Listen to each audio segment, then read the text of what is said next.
ঈশ্বৰ সেৱা স্বামী ভক্তি ও কৰে দিনে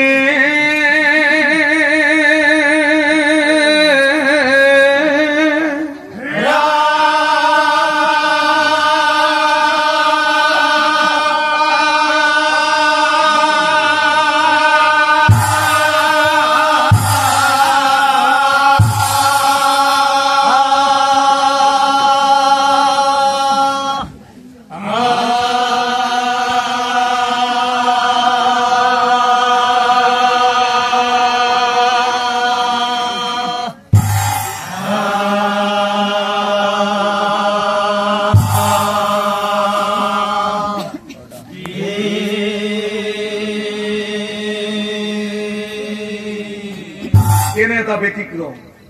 গিৰি একজন দস্যু অসুৰ ঘৈণী একজনী কিন্তু মহাসতী এই বীৰভদ্ৰ আৰু বৃন্দাসতী তেওঁলোক গিৰিয়েক ঘৈণীয়েকৰ মাজত তেল পানীৰ দৰে পাৰ্থক্য আছে বীৰভদ্ৰ অসুৰ খুব অহংকাৰী অত্যাচাৰী ভ্ৰষ্টাচাৰী নাস্তিক আছিল ঈশ্বৰৰ পোষণা একদম বেয়া পাইছিল ত্ৰিভুৱনৰ ভিতৰত আটাইতকৈ বেয়া পোৱা ভগৱানটো আছিল প্ৰভু নাৰায়ণ কিন্তু যিজন নাৰায়ণৰ ঘৈণীয়েকজনীয়ে খাওঁতে খুঁতে উঠোতে বহুতে পূজা অৰ্চনা কৰে কিন্তু তাৎপৰ্যপূৰ্ণ কথা এইটোৱেই আছিল বৃন্দাৰ সমান সখী নাই এই ত্ৰিভুৱন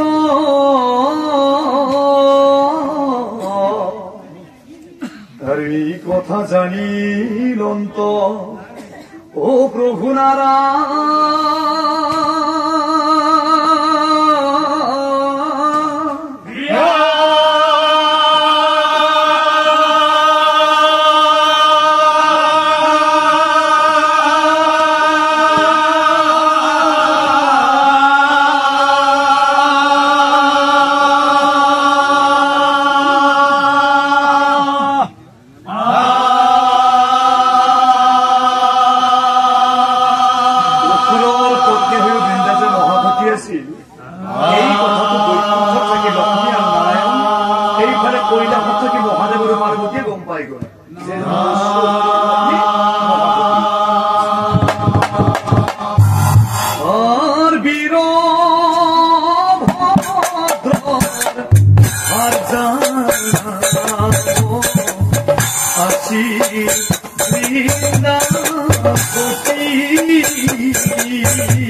অসুৰৰ পত্নী বৃন্দাই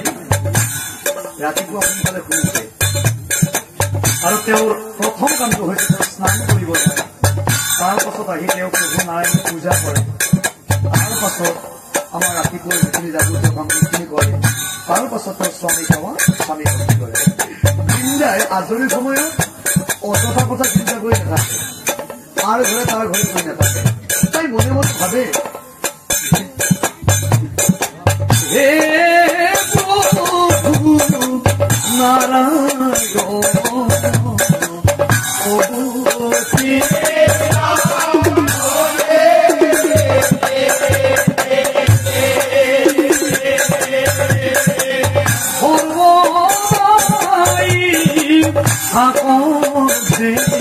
মোৰ স্বামী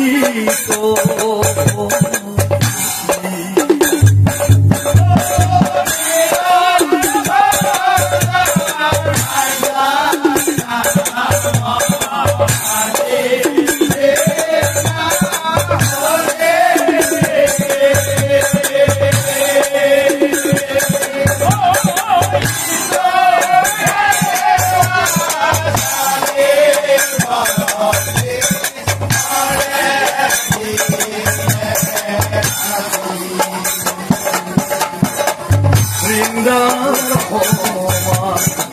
মহাপতি ত্ৰিভুবনে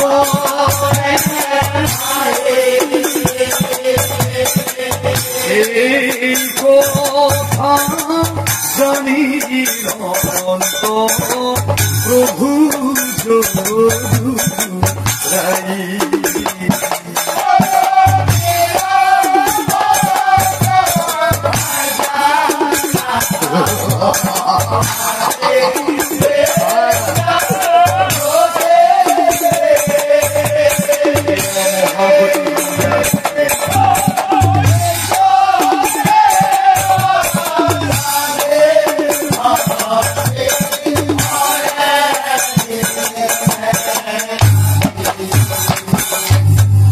বৃন্দাৰ সমান গতি নাই এই ত্ৰিভু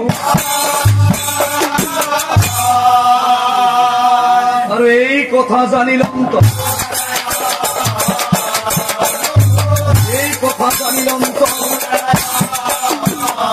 অসুৰৰ পত্নী হৈও বৃন্দা যে মহাগতি আছিল এই কথাটো বৈকুণ্ঠত থাকে সেই অনন্ত কোটি ব্ৰহ্মাণ্ডৰ হৰি অধিকাৰী জগতৰ ঈশ্বৰ নাৰায়ণ আৰু এইফালে কৈলাসত থাকি মহাদেৱ আৰু পাৰ্বতীয়ে গম পাই গল। এতিয়া হওক বৃন্দাৰ স্বামী বীৰভদ্ৰ অসুৰ বাৰু কোন আছিল? বীৰভদ্ৰ অসুৰ বাৰু কোন আছিল? হে পৰম শ্ৰদ্ধা মাতৃসকল, বাপ বান্ধৱসকল,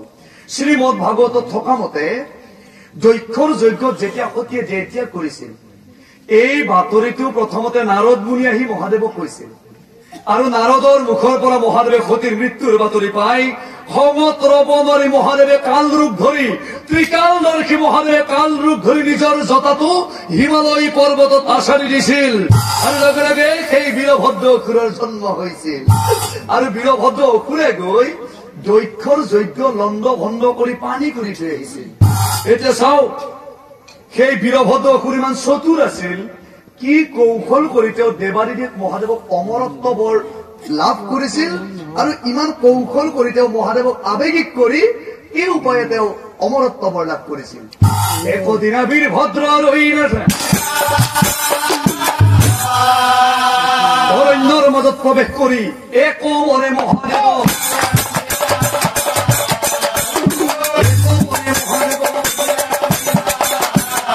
ও বাবা বম ভোলা ভোলা ভোলা কাকুতি কৰিছো বাবা